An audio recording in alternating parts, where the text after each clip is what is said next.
Alright, hey everyone, this is Drew, back with Aaron for the final match. This is between Joe Sumner playing Sultai Whip and Jarom Lemmon playing Blue-White Heroic. And Joe has somehow come across the playmat. He It's has. the exact same as the opponent, so I have no preference on who wins this game. And Joe's on the play again. I believe he was the number one seed in the top 8, so he was able to elect to go first every game. And Jarom, playing Blue-White Heroic, currently does not have a 1 or a 2 drop, or if he does have a 2 drop, he's not able to play it because he had 2 Temple of Enlightenments as his land drops. And you've played the blue-white heroic deck quite a bit. Who do you think is favored in this matchup? Um, I th I actually really think I would like the heroic deck if you have a really good early draw.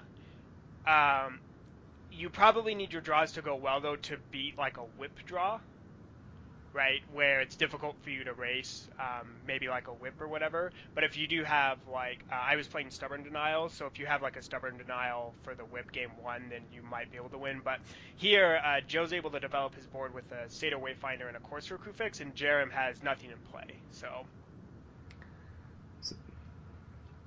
And is there any other way for the blue-white heroic deck to get rid of whip in game 1?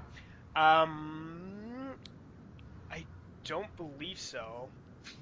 I don't think there's any enchantment. I guess if you wanted to be really savvy, you could play. There's that enchantment from one of the Theros sets that you can sacrifice when your creature deals combat damage to the opponent and it destroys an enchantment. But Oh wow, I imagine most decks aren't playing that main deck, if they're the playing it at all. mortal obstinacy. There I you think go. it's, Mortal Obstinacy. and I think I've seen some lists that have one possibly, but yeah, definitely not a staple. But Jerem's first creature is a Heliod's Pilgrim. And that's probably not the creature you want to be playing at this point.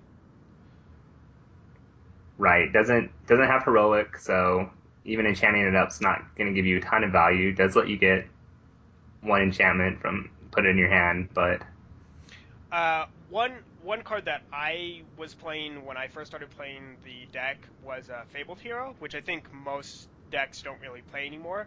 But Fabled Hero is a card that possibly allows you to race like a whip. because it has double strike. Is that right? Yes. So if you're able to play, get 2 or 3 heroic triggers on it, you start hitting your opponent for 10 points a turn or more.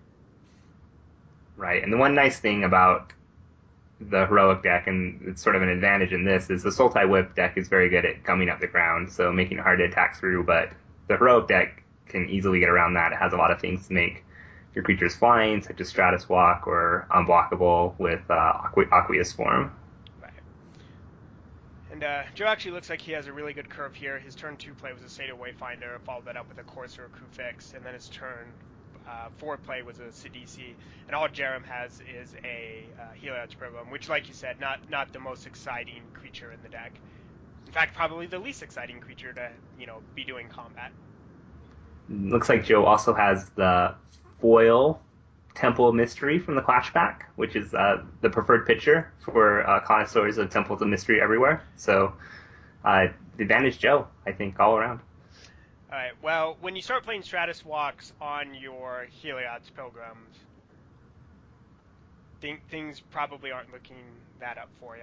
My guess is Jarom might have mulliganed to 6 or 5 and didn't have, the best hand. That is the one thing with the Blue-White Heroic deck is your hands, you can have hands that are very, very weak because you don't have all the moving parts.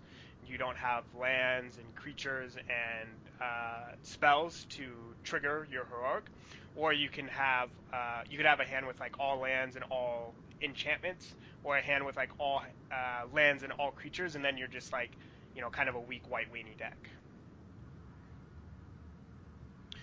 Jarom opts to go ahead and play 2 enchantments on his Heliod's Pilgrim. Again, like I said, my guess is he maybe doesn't have any other creatures to really suit up. Attacks for 2 points of damage. And Ordeal of Thassa, normally one of the better cards in the deck, sort of lets you refuel and keep pressure on your opponent, but playing it on a non-heroic creature, not the best. It's a little bit slow to get going to draw you those 2 cards. Right, without another token generating effect like, say, a second ordeal, it's going to take Jarom a full 3 turns to trigger the ordeal and drawing 2 cards.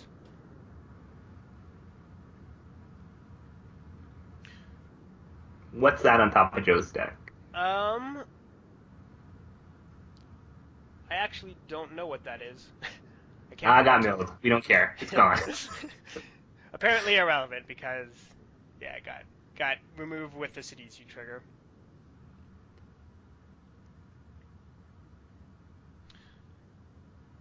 Joe, even though that heal outs program wasn't the most threatening thing, Joe's having none of it and decides to go ahead and Murderous Cut. I think this seems reasonable. Prevents any sort of God's Willing or Feat of Resistance tricks from happening. Keeps Jarom off of drawing any extra cards.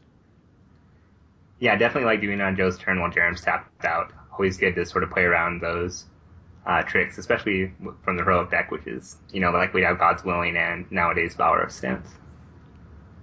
Alright, so Jarom finally has a heroic creature here in Hero of Iroas. He also has a Singing Bell Strike. My guess is this is probably a one-of that he just naturally drew. And Singing Bell Strike taps the creature, and it does not untap normally unless they pay 6. Right. But even still, Joe is actually looking like the aggressive deck here with multiple creatures, all of them either equal to or larger than the hero. And Joe even has a removal spell for the hero. Jarom answers with a God's Willing. And Joe has a 3rd removal spell this game in the form of Murderous Cut. Wish the hero's downfall had resolved on the hero just for flavor purposes, so I think Joe should have sequenced that different and let off with the Murderous Cut. It would have been much more poetic. Yeah, much more flavorful, but awkward draw for Jarom and a really good draw for Joe. Curved out and had multiple pieces of removal. Yep. So Joe was able to get off to a quick start there, able to take game 1, and then we'll see you guys in the next video.